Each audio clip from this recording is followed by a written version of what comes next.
भी सुनते नहीं, ध्यान नहीं देते।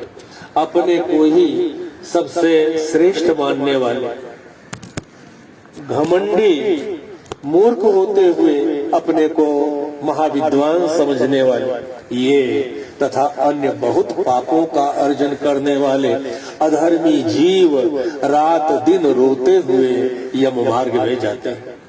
यमदूतों के द्वारा पीटे जाते हुए वे पापी वैतरणी की ओर जाते हैं और उसमें गिराए जाते हैं। ऐसे उन पापियों के विषय में मैं तुम्हें बताता हूँ। मातरम ये व मन्यन्ते पितरं गुरुमेव च आचार्यं चापि पूज्यं च तस्यां मज्जन्ति ये नराः पतिव्रतां साधुशीलां कुलीनां विनयान्वितां स्त्रियं त्यजन्ति ये द्वेषात् वैतरण्यां पतन्ति ते। जो माता पिता गुरु आचार्य पूज्य जनों को अपमानित करते हैं वे वैतरणी में डूबते हैं।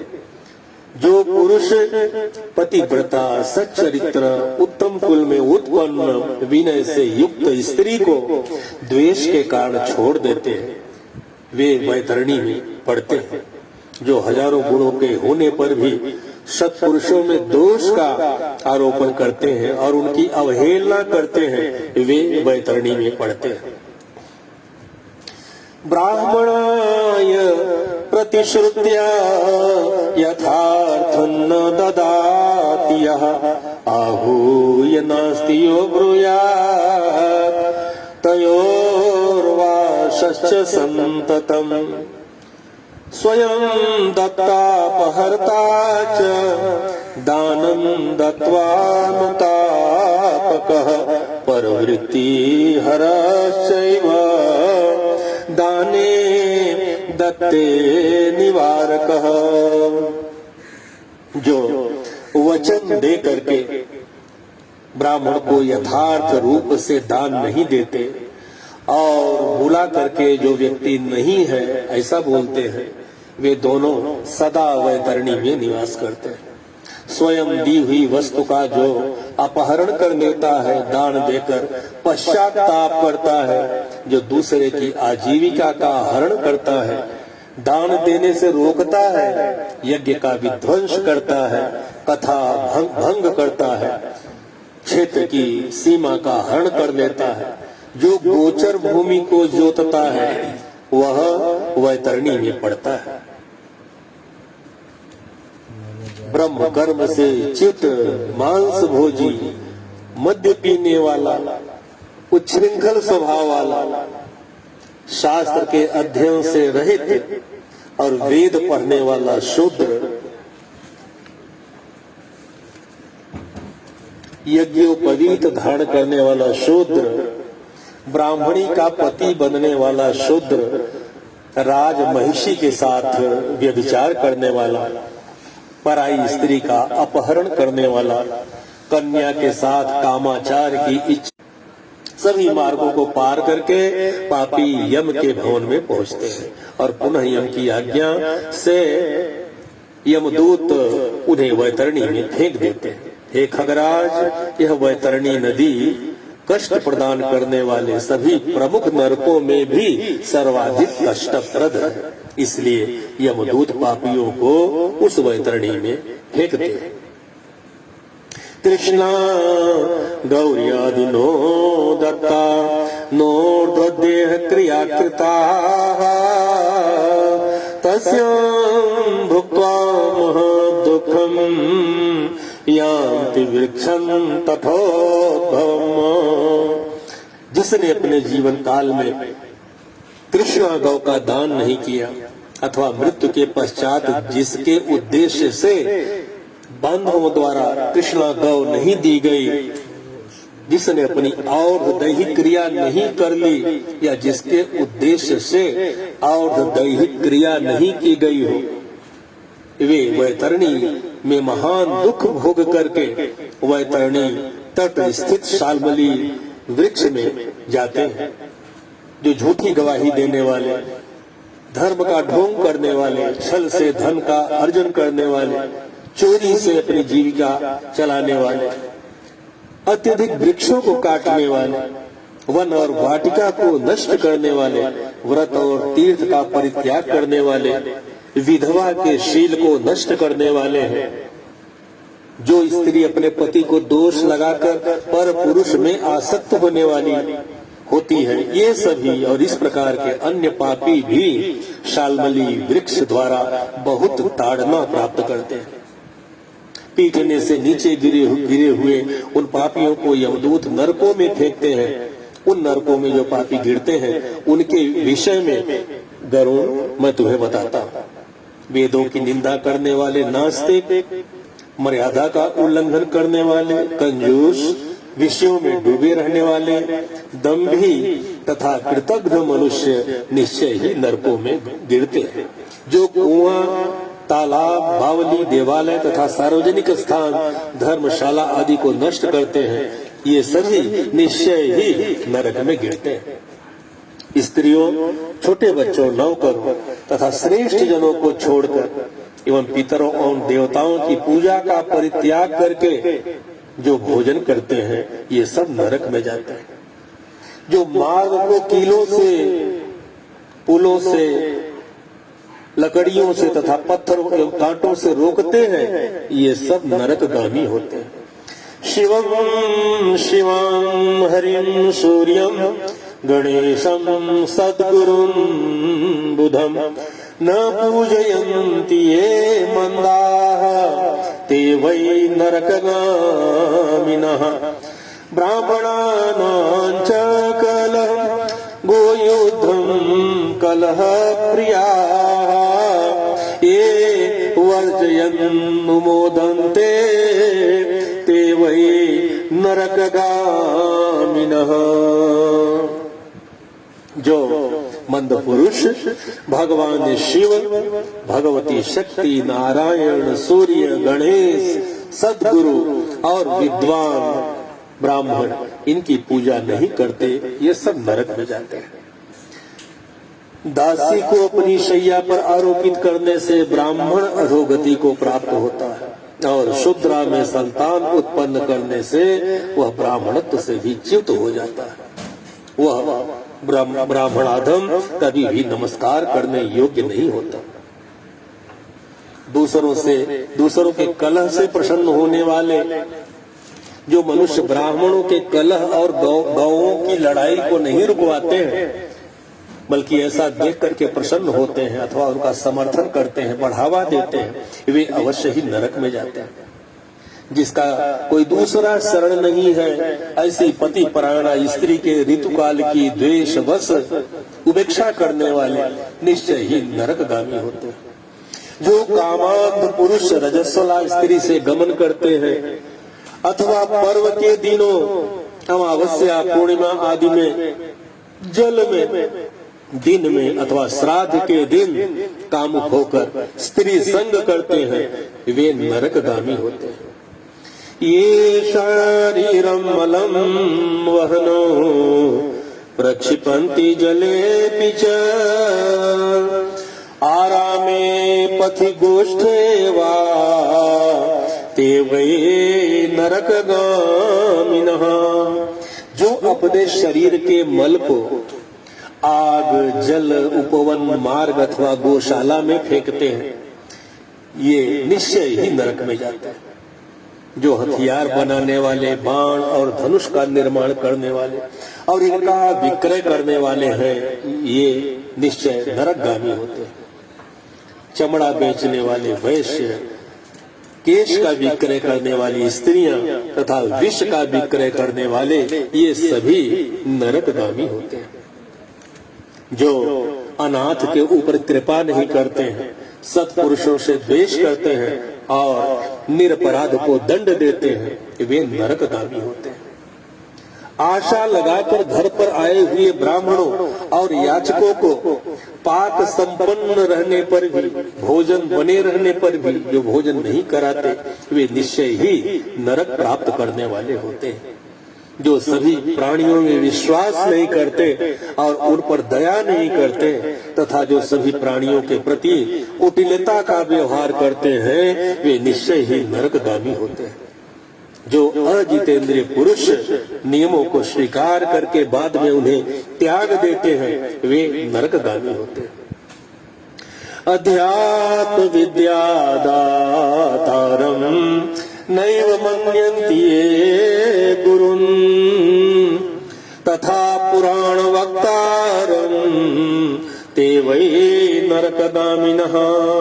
जो अध्यात्म विद्या प्रदान करने वाले गुरु को नहीं मानते और जो पुराण वक्ता को नहीं मानते वे नरक में जाते हैं। जो व्यक्ति मित्र से द्रोह करते हैं, जो व्यक्तियों की आपसी प्रीति का भेदन करते हैं तथा जो दूसरे की आशा को नष्ट करते हैं वे निश्चय ही नरक में जाते हैं। विवाह को भंग करने वाले, देव यात्रा में विघ्न करने वाले तथा तीर्थ यात्रियों को लूटने वाले घोर नरक में वास करते हैं और वहां से उनका पुनरावर्तन नहीं होता है। अग्निम दद्यान महापापी गृहे ग्रामे तथा वने सनीतो यमदूतैश्च वह्निकुंडेषु पच्यते। वे महापापी घर गांव जंगल में जो आग लगाते हैं यमदूत उसे ले जाकर के अग्नि कुंडों में फेंकते हैं।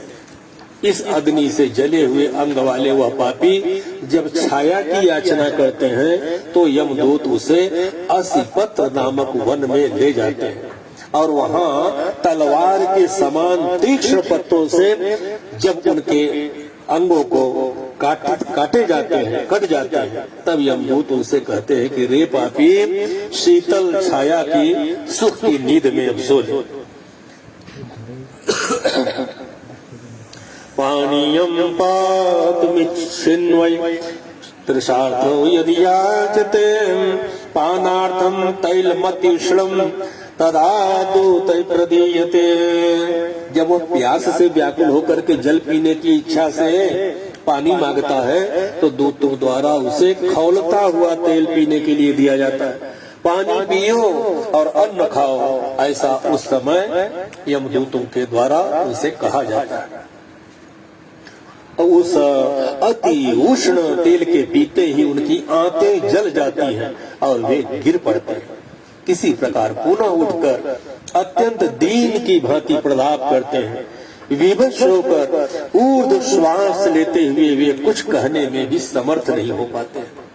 हे तार्क्ष, इस प्रकार की पापियों की बहुत सी यातनाएं बताई गई हैं, विस्तार पूर्वक इन्हें कहने की क्या आवश्यकता।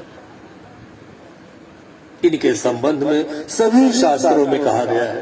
इस प्रकार हजारों नर नारी नारकी यातना को भोगते हुए प्रलय पर्यंत घोर नरकों में पकते रहते हैं। उस पाप का अक्षय फल भोगकर पुनः वहीं पैदा होते हैं और यम की आज्ञा से पृथ्वी पर आकर स्थावर आदि योनियों को प्राप्त करते हैं। वृक्ष, गुल्म, लता, बल्ली, गिरी, पर्वत तथा तृण आदि की जो योनियां हैं ये स्थावर कही गई है। ये अत्यंत मोह से आवृत योनियां हैं। इन्हीं में उनका जन्म होता है। कीट, पशु, पक्षी, जलचर, देव, इन सबको मिलाकर के 84 लाख योनियां कही गई है। इन सभी योनियों में घूमता हुआ वह जीव तब इस दुर्लभ मनुष्य शरीर को प्राप्त करता है।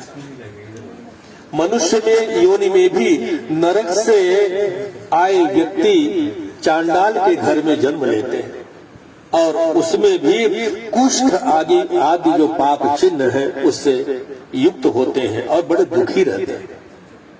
किसी को गलित कुष्ठ हो जाता है, कोई जन्म से ही अंधे होते हैं और कोई महारोग से व्यथित होते हैं। इस प्रकार पुरुष और स्त्री में पाप चिन्ह दिखाई पड़ते हैं।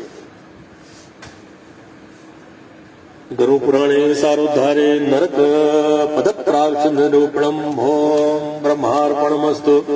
ओम ब्रह्मार्पणमस्तु। ओम ब्रह्मार्पणमस्तु। श्री राम जय जय राम, श्री राम जय जय राम, श्री राम जय जय राम, श्री राम जय जय राम। जय जय विघ्न हरण हनुमान, जय जय विघ्न हरण हनुमान, श्री राम जय जय राम, श्री राम जय जय राम। दीन दयाल बिरदु संभारी, दीन दयालु बिरदु संभारे, हरहुनाथ मम संकट भारी, नाथ मम संकट भारी। सो तुम जानहु अंतर्यामी, सो तुम जानहु अंतर्यामी। पुरवहु मोर मनोरथ स्वामी, पुरवहु मोर मनोरथ स्वामी। श्री राम जय राम, श्री राम जय राम। जय जय विघ्न हरण हनुमान, जय जय विघ्न हरण हनुमान, श्री राम जय जय राम, श्री राम जय राम। प्रेम बोलिए हनुमान जी महाराज की, सियावर रामचंद्र भगवान की जय। गरुणवाच येनेन च पापेन यच्चिह्नं प्रजायते, यां यां योनिं च गच्छन्ति तन्मे कथय केशव। गरुड़ जी फिर भगवान नारायण से पूछते हैं कि हे केशव, जिस जिस पाप से जो जो चिन्ह प्राप्त होते हैं और जिन जिन योनियों में जीव जाते हैं वह मुझे बताइए। श्री भगवान वाच गोघ्नः स्यात् कुब्जको जडः, कन्या घाती भवेत् कुष्ठी, त्रयश्चाण्डाल योनिषु। श्री भगवान कहते हैं कि नरक से आए हुए पापी जिन पापों के द्वारा जिस योनि में जाते हैं और जिस पाप से जो चिन्ह होता है वह मुझसे सो।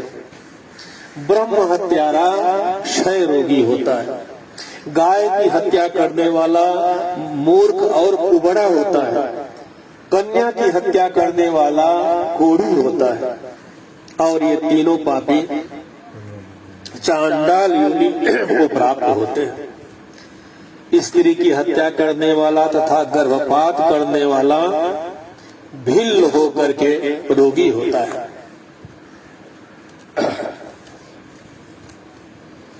पर स्त्री गमन करने वाला नपुंसक होता है, और गुरु पत्नी के साथ व्यभिचार करने वाला चर्म रोगी होता है।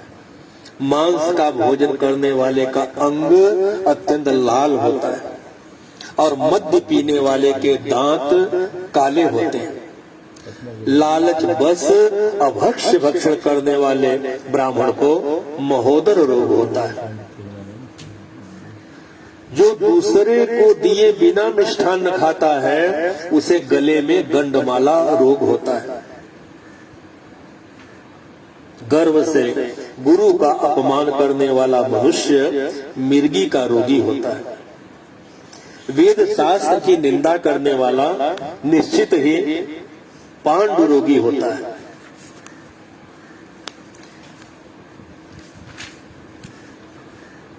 विवाह में विघ्न करने वाला व्यक्ति ओष्ठ रहित और पुस्तक चुराने वाला जन्मांध होता है।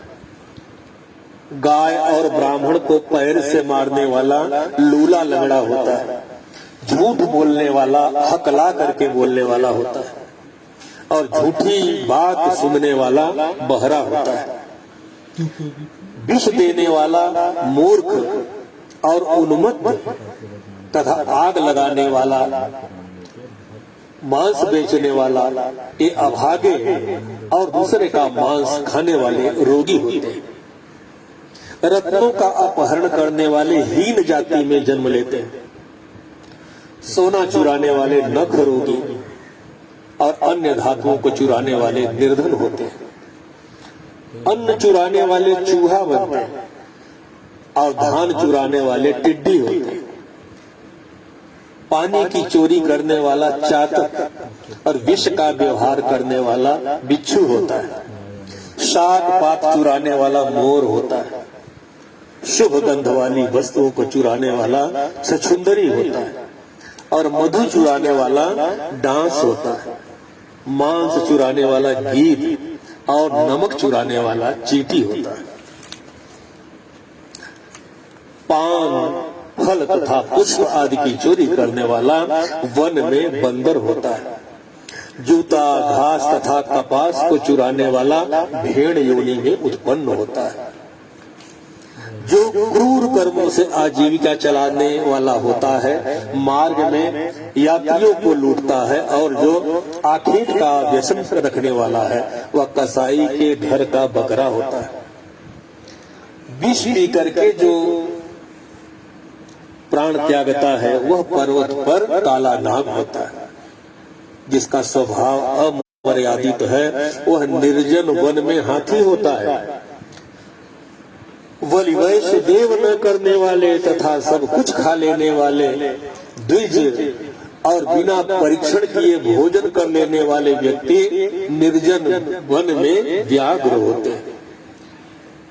जो ब्राह्मण गायत्री का स्मरण नहीं करता और जो संध्योपासन नहीं करता, जिसका अंतः स्वरूप दूषित तथा बाह्य स्वरूप साधु की तरह प्रतीत होता है, ऐसा ब्राह्मण बगुला होता है।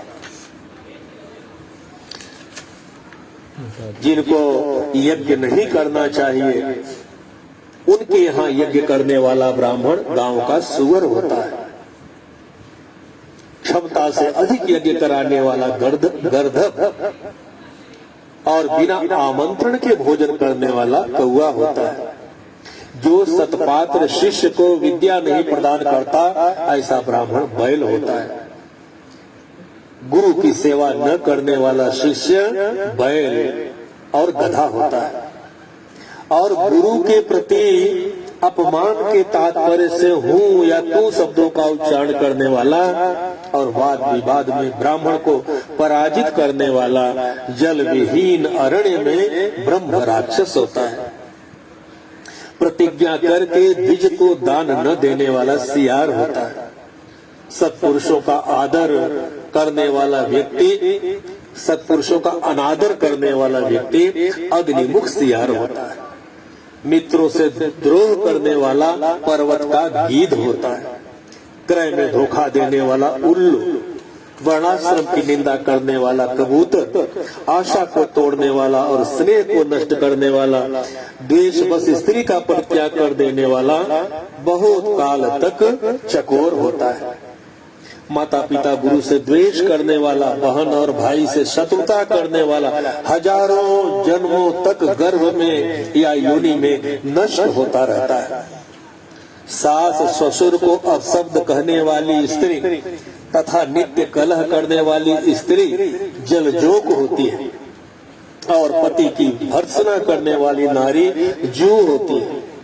अपने पति का परित्याग करके पर पुरुष का सेवन करने वाली स्त्री चमगीदड़ी, छिपकली अथवा दो मुंह वाली सर्पिणी होती है। सगोत्र की स्त्री के साथ संबंध बनाकर अपने गोत्र को विनष्ट करने वाला लकड़बग्घा और शाही होकर के ऋष योनि में जन्म लेता है। तापसी के साथ व्यभिचार करने वाला कामी पुरुष मरु प्रदेश में पिशाच होता है और अप्राप्त यौवन से संबंध करने वाला वन में अजगर होता है। गुरु पत्नी के साथ गमन की इच्छा रखने वाला पुरुष मनुष्य गिरगिट होता है।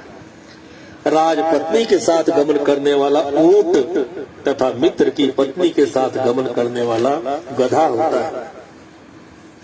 बुधा गमन करने वाला विष्ठा भोगी सूअर तथा शूद्रागामी बैल होता है। जो महाकामी होता है वह काम लंपट घोड़ा होता है। किसी के मरना शौच में एकादशाह तक भोजन करने वाला कुत्ता होता है। देव द्रव्य भोक्ता देवलक ब्राह्मण मुर्गे की योनि प्राप्त करता है।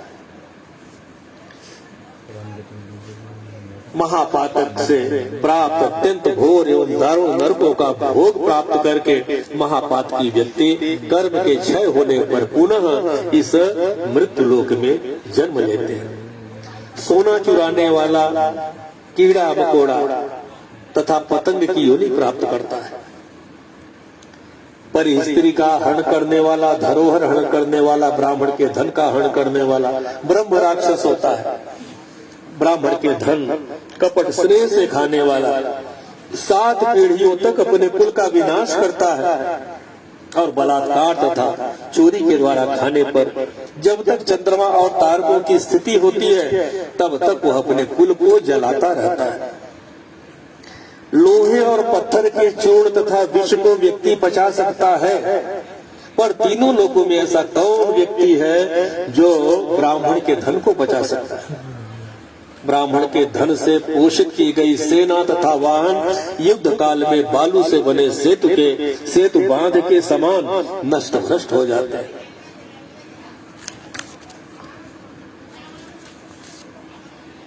अपने आश्रित वेद शास्त्र परायण ब्राह्मण को छोड़कर अन्य ब्राह्मण को दान देना अतिक्रमण करना कहलाता है। वेद वेदांग के ज्ञान से रहित ब्राह्मण को छोड़ना अतिक्रमण नहीं कहलाता है, क्योंकि जलती हुई आग को छोड़कर भस्म में आहुति नहीं दी जाती। हेतार्थ ब्राह्मण का अतिक्रमण करने वाला व्यक्ति नरकों को भोग कर क्रमशः जन्मान एवं दरिद्र होता है। वह कभी दाता नहीं बन सकता, अपितु याचक ही रहता है। अपने द्वारा दी हुई अथवा दूसरे के द्वारा दी गई पृथ्वी को जो छीन लेता है वह 60,000 वर्षों तक विष्ठा का कीड़ा होता है। जो स्वयं कुछ देकर पुनः स्वयं ले भी लेता है वह पापी एक कल्प तक नरक में रहता है। जीविका तथा भूमि का दान देकर यत्न पूर्वक उसकी रक्षा करनी चाहिए। जो रक्षा नहीं करता प्रत्युत उसे हर लेता है वह पंगु कुत्ता होता है, लंगड़ा कुत्ता होता है। विप्रस वृत्ति करणे लक्ष्य धेनु फलं लभेत, विप्रस वृत्ति हरणा मर्कटश्वा कपिर्भवेत। एवं दुष्कर्म कर्तारो भुक्त्वा निर्यातना जायन्ते पापशेषेण प्रोक्ता श्वेतासु योनिषु।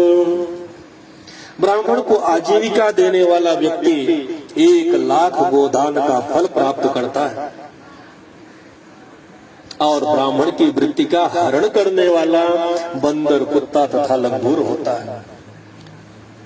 हे खगेश्वर, प्राणियों को अपने कर्म के अनुसार लोक में पूर्वोक्त योनियां तथा शरीर पर चिन्ह देखने को मिलते हैं। इस प्रकार दुष्कर्म करने वाले जीव नारकीय यातनाओं को भोग करके अवशिष्ट पापों को भोगने के लिए इन पूर्वोक्त योनियों में जाते हैं। इसके बाद हजारों जन्मों तक तिर्यक पशु पक्षी का शरीर प्राप्त करके वे बोझा ढोने आदि कार्यों से दुख प्राप्त करते हैं। फिर पक्षी बनकर के वर्षा शीत घाम से दुखी होते हैं। इसके बाद अंत में जब पुण्य और पाप बराबर हो जाते हैं तब उनको मनुष्य की योनि मिलती है। स्त्री पुरुष के संबंध से वह गर्भ में उत्पन्न होकर क्रमशः गर्भ से लेकर के मृत्यु तक के दुख प्राप्त करके पुनः मर जाते हैं। इस प्रकार सभी प्राणियों का जन्म और विनाश होता रहता है।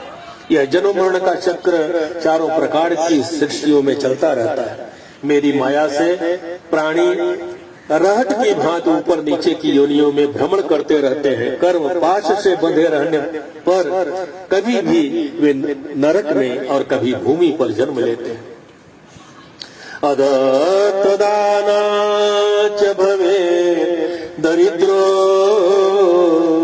दरिद्र भावाच करोति पापं पाप प्रभावं नरके प्रयाति पुनर्दरिद्रः पुनरेव पापी अवश्यमेव भोक्तव्यं कृतं कर्म शुभाशुभं नाभुक्तं क्षीयते कर्म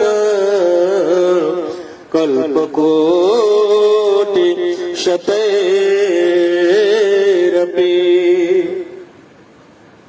दान न देने से प्राणी दरिद्र होता है।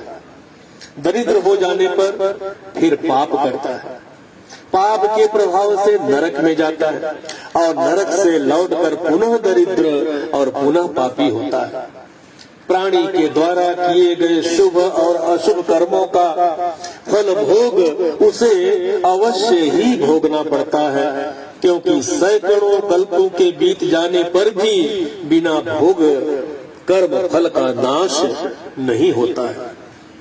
गरु पुराणे सारोधाणे पाप छिन्न निरूपणम नाम पंचमा।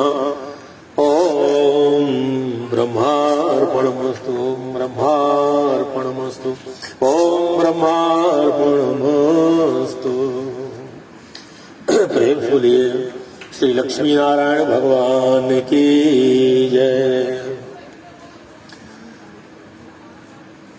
हरे राम राम राम हरे हरे, हरे राम राम राम हरे हरे, हरे कृष्णा कृष्णा कृष्णा हरे हरे, हरे कृष्णा कृष्णा कृष्णा हरे हरे, हरे राम राम राम हरे हरे, हरे राम राम राम हरे हरे, हरे कृष्णा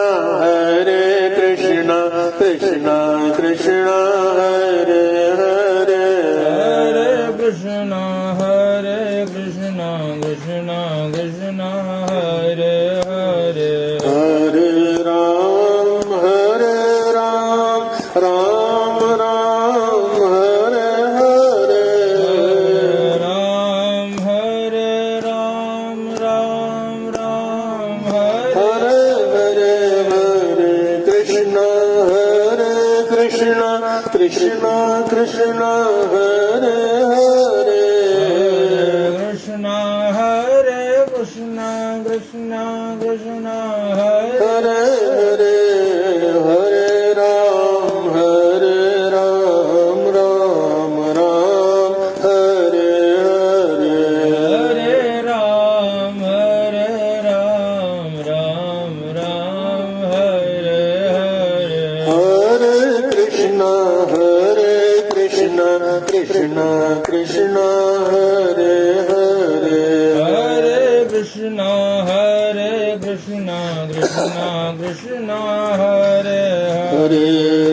हरे श्री कृष्ण कन्हैया लाल की जय। गरुड़ोवाच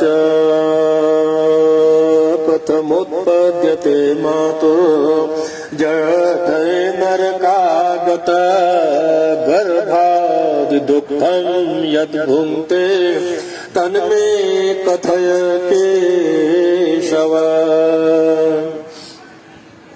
गरुड़ महाराज कहते हैं कि हे केशव, नरक से आया हुआ जीव माता के गर्भ में जिस कैसे उत्पन्न होता है, वह गर्भवास आदि के दुख को जिस प्रकार भोगता है, वह सब भी मुझे बताइए।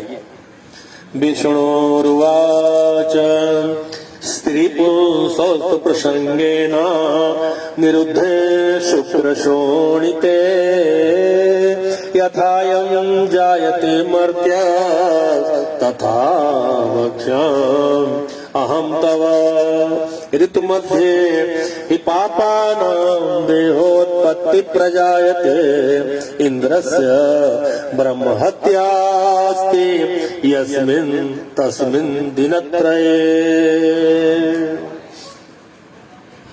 भगवान विष्णु कहते हैं, स्त्री और पुरुष के संयोग से वीर्य और रज के स्थिर हो जाने पर जैसे मनुष्य की उत्पत्ति होती है, उसे मैं तुम्हें कहता हूं। ऋतुकाल के आरंभ के 3 दिनों तक इंद्र को लगी ब्रह्म हत्या का चतुर्थांश रजस्वला स्त्रियों में रहता है। उस ऋतुकाल के मध्य में किए गए गर्भाधान के फलस्वरूप पापात्माओं के देह की उत्पत्ति होती है। रजस्वला स्त्री प्रथम दिन चांडाली, दूसरे दिन ब्रह्मघातिनी और तीसरे दिन रजकी कहलाती है, धोबिन। तदनुसार उनमें स्पर्श दोष रहता है। नरक से आए हुए प्राणियों की ये ही 3 माताएं होती हैं।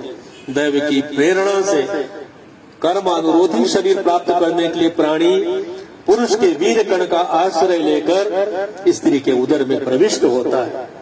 एक रात्रि में वह शुक्राणु कलल के रूप में, 5 रात्रि में बुद्बुद के रूप में, 10 दिन में बेर के समान तथा उसके पश्चात मांसपेशियों से युक्त अंडाकार हो जाता है। 1 मास में सिर, 2 मास में बाहु आदि शरीर के सभी अंग, तीसरे मास में नख, लोम, अस्थि, चर्म तथा लिंग बोधक छिद्र उत्पन्न होते हैं। चौथे मास में रक्त, रस, रक्त, मांस, मेदा, अस्थि, मज्जा और शुक्र, इस 7 धातुएं तथा 5वें मास में भूख प्यास पैदा होती है। 6ठे मास में जरायु में लिपटा हुआ वह जीव माता की दाहिनी कोख में घूमता है और माता के द्वारा खाए पिए अन्नाद से बढ़े हुए धातुओं वाला वह जंतु विष्ठा मूत्र के दुर्गंध युक्त गड्ढे रूप गर्भाशय में सोता रहता है। वहाँ गर्भस्थ क्षुधित कृमियों के द्वारा उसके सुकुमार अंग प्रतिक्षण बार बार काटे जाते हैं, जिससे अत्यधिक क्लेश होने के कारण वह जीव मूर्छित हो जाता है। माता के द्वारा खाए हुए कड़वे, तीखे, गरम, नमकीन, रूखे, खट्टे पदार्थों के अति उद्वेजक संस्पर्श से उसे समूचे अंगों में वेदना होती है और जरायु से लिपटा हुआ वह जीव आंतों द्वारा बाहर से ढका रहता है। उसकी पीठ और गर्दन कुंडलाकार रहती है। इस प्रकार अपने अंगों से चेष्टा करने में असमर्थ होकर वह जीव पिंजरे में स्थित पक्षी की भांति माता की कुक्षी में अपने सिर को दबाए हुए पड़ा रहता है। भगवान की कृपा से अपने सैकड़ों जन्मों के कर्मों का स्मरण करता हुआ वह गर्भस्थ जीव लंबी श्वास लेता है। ऐसी स्थिति में भला उसे कौन सा सुख प्राप्त हो सकता है। मांस, मंजा आदि 7 धातुओं के आवरण में आवृत वह ऋषिकल्प जीव भयभीत होकर हाथ जोड़कर विकल वाणी से उन भगवान की स्तुति करता है जिन्होंने उसको माता के उदर में डाला है। 7वें महीने के आरंभ से ही सभी जन्मों के कर्मों का ज्ञान हो जाने पर भी गर्भस्थ प्रसूति वायु द्वारा चालित होकर वह विष्ठा में उत्पन्न सहोदर उसी पेट में उत्पन्न अन्य कीड़े की भांति एक स्थान पर ठहर नहीं पाता। जीववाच अंदर स्थित वह जीव कहता है, श्रीपतिं जगदाधारं अशुभाक्षयकारकं व्रजामि शरणं विष्णुं शरणागतवत्सलम्। जीव कहता है कि मैं लक्ष्मी के पति, जगत के आधार, अशुभ का नाश करने वाले तथा शरण में आए हुए जीवों के प्रति वात्सल्य रखने वाले भगवान विष्णु की शरण जाता हूं।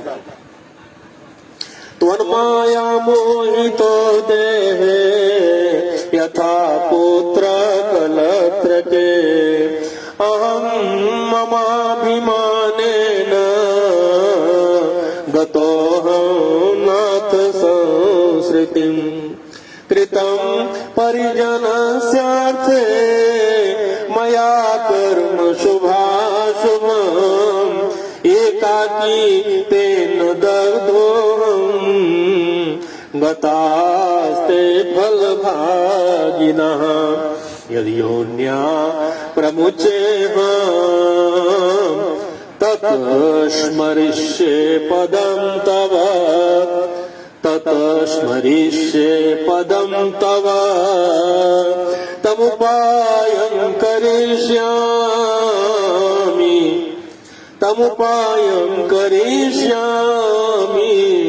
येन मुक्तिं व्रजाम्यहम् येन मुक्तिं व्रजाम्यहम्। वह जीव माता के गर्भ में आगे भगवान से कहता है कि हे नाथ, आपकी माया से मोहित होकर मैं देह में अहम भाव तथा पुत्र और पत्नी आदि में ममत्व भाव के अभिमान से जन्म मरण के चक्कर में फंसा हुआ हूँ। मैंने अपने परिजनों के उद्देश्य से शुभ और अशुभ कर्म किए, किंतु अब मैं उन कर्मों के कारण यहाँ गर्भ में अकेले ही जल रहा हूँ। उन कर्मों के फल भोगने वाले पुत्र कलत्रादि अलग हो गए। यदि इस गर्भ से निकल कर मैं बाहर आऊं तो फिर आपके चरणों का स्मरण करूंगा और ऐसा उपाय करूंगा जिससे मैं मुक्ति प्राप्त करूं। विष्ठा और मूत्र के कुएं में गिरा हुआ और जठराग्नि से जलता हुआ एवं यहाँ से बाहर निकलने की इच्छा करता हुआ मैं कब बाहर निकल पाऊंगा? जिस दीन दयाल परमात्मा ने मुझे इस प्रकार का विशेष ज्ञान दिया है, मैं उन्हीं की शरण ग्रहण करता हूँ, जिससे मुझे पुनः संसार के चक्कर में न आना पड़े। अथवा मैं माता के गर्भगृह से कभी भी बाहर जाने की इच्छा नहीं करता, क्योंकि बाहर जाने पर पाप कर्मों से पुनः मेरी दुर्गति हो जाएगी। इसलिए यहाँ बहुत दुख की स्थिति में रहकर भी मैं खेद रहित होकर आपके चरणों का आश्रय लेकर के संसार से अपना उद्धार कर लूंगा। श्री भगवान वाच एवं कृतमतिर्गर्भे दशमासः स्तुमन्षे सद्यः क्षिपत्यवाचेन प्रसूत्यै सोतिमारुतः। भगवान बोले, इस प्रकार की बुद्धि वाले एवं स्तुति करते हुए 10 मास के ऋषि कल्प उस जीव को प्रसूति वायु प्रसव के लिए तुरंत नीचे की ओर ढकेलता है। प्रसूति मार्ग के द्वारा नीचे सिर करके सहसा गिराया हुआ वह आतुर जीव अत्यंत कठिनाई से बाहर निकलता है और उसमें वह श्वास नहीं ले पाता है तथा उसकी स्मृति भी नष्ट हो जाती है। पृथ्वी पर विष्ठा और मूत्र के बीच गिरा हुआ वह जीव मल में उत्पन्न कीड़े की भांति चेष्टा करता है और विपरीत गति प्राप्त करके ज्ञान नष्ट हो जाने के कारण अत्यधिक रुदन करने लग जाता है। सतदा मायया स्पृष्टो न किंचित् वदते वशः शैशवादिभवं दुःखं पराधीनतया श्नुते। गर्भ में, रुग्णावस्था में, श्मशान भूमि में तथा पुराण के पारायण या श्रवण के समय जैसी बुद्धि होती है वह यदि स्थिर हो जाए तो कौन व्यक्ति सांसारिक बंधन से मुक्त नहीं हो सकता। कर्म भोग के अनंतर जीव जब गर्भ से बाहर आता है तब उसी समय वैष्णवी माया उस पुरुष को मोहित कर लेती है। उस समय माया के स्पर्श से वह जीव विवश होकर कुछ बोल नहीं पाता, प्रत्युत शैशवादि अवस्थाओं में होने वाले दुखों को पराधीन की भांति भोगता है। उसका पोषण करने वाले लोग उसकी इच्छा को नहीं जान पाते हैं, अतः प्रत्याख्यान करने में असमर्थ होने के कारण वह विपरीत स्थिति को प्राप्त हो जाता है। स्वेद जीवों से दूषित तथा विष्ठा मूत्र से अपवित्र सैया पर सुलाए जाने के कारण अपने अंगों को खुजलाने में, आसन से उठने में तथा अन्य चेष्टाओं को करने में वह असमर्थ रहता है। जैसे एक कृमि दूसरे कृमि को काटता है, उसी प्रकार ज्ञान शून्य और रोते हुए उस शिशु को, उसकी कोमल त्वचा को डांस, मच्छर, खटमल आदि जंतु व्यथित करते हैं। इस प्रकार शैशवावस्था का दुख भोग कर वह पौगंडावस्था में भी दुख ही भोगता है। तदनंतर युवावस्था प्राप्त होने पर आसुरी संपत्ति को प्राप्त होता है। तब वह दुर्व्यसनों में आसक्त होकर नीच पुरुषों के साथ संबंध बनाता है और वह काम लंपट प्राणी शास्त्र तथा सत्पुरुषों से द्वेष करता है। भगवान की माया रूपी स्त्री को देख करके वह अजितेंद्रिय पुरुष उसकी भाव भंगिमा से प्रलोभित होकर के महामोह रूप अंधतम में उसी प्रकार से गिर पड़ता है जिस प्रकार अग्नि में पतिंगा। हिरण, हाथी, पतिंगा, भौरा और मछली, ये पांचों क्रमशः शब्द, स्पर्श, रूप, गंध, रस, इन 5 विषयों में एक एक में आसक्ति होने के कारण ही मारे जाते हैं। फिर एक प्रमादी व्यक्ति जो 5 इंद्रियों से 5 विषयों का भोग करता है वह क्यों नहीं मारा जाएगा। अभीप्सित वस्तु की अप्राप्ति की स्थिति में अज्ञान के कारण ही क्रोध हो आता है और सुख को प्राप्त व्यक्ति देह के साथ ही बढ़ने वाले अभिमान तथा क्रोध के कारण वह कामी व्यक्ति स्वयं अपने नाश हेतु दूसरे कामी से शत्रुता कर लेता है। इस प्रकार अधिक बलशाली तथा कामी जनों के द्वारा वह वैसे ही मारा जाता है जैसे किसी बलवान हाथी से दूसरा हाथी। इस प्रकार जो मूर्ख अत्यंत दुर्लभ मानव जीवन को विषयाशक्ति के कारण व्यर्थ में नष्ट कर देता है, उससे बढ़कर पापी और कौन होगा। जाति शतेषु लभते भुवि मानुषत्वम् तत्रापि दुर्लभतरं खलु भो द्विजत्वम् यस्तन्न पालयति लालयति इन्द्रियाणि तस्यामृतं क्षरति हस्तगतं प्रमादात् ततस्तां वृद्धतां प्राप्य महाव्याधि समाकुलः मृत्युं प्राप्य महद्दुःखं नरकं याति पूर्वोत्तर। सैकड़ों योनियों को पार करके पृथ्वी पर दुर्लभ मानव योनि प्राप्त होती है। मानव शरीर प्राप्त होने पर भी द्विजत्व की प्राप्ति उससे भी अधिक दुर्लभ है। अति दुर्लभ द्विजत्व को प्राप्त कर जो व्यक्ति द्विजत्व की रक्षा के लिए अपेक्षित धर्म कर्म अनुष्ठान नहीं करता, केवल इंद्रियों की ही तृप्ति में ही प्रयत्नशील रहता है, उसके हाथ में आया हुआ अमृत स्वरूप वह अवसर उसके प्रमाद से नष्ट हो जाता है। इसके बाद वृद्धावस्था को प्राप्त करके महान व्याधि से व्याकुल होकर मृत्यु को प्राप्त करके वह पूर्ववत महान दुख पूर्ण नरक में जाता है। इस प्रकार जन्म मरण के हेतुभूत कर्म पासों से बंधे हुए वे पापी मेरी माया से विमोहित होकर कभी भी वैराग्य को प्राप्त नहीं करते। हे तार्क्ष, इस प्रकार मैंने तुम्हें अंत्येष्टि कर्म से हीन पापियों की नरक गति बताई। अब आगे और क्या सुनना चाहते हो?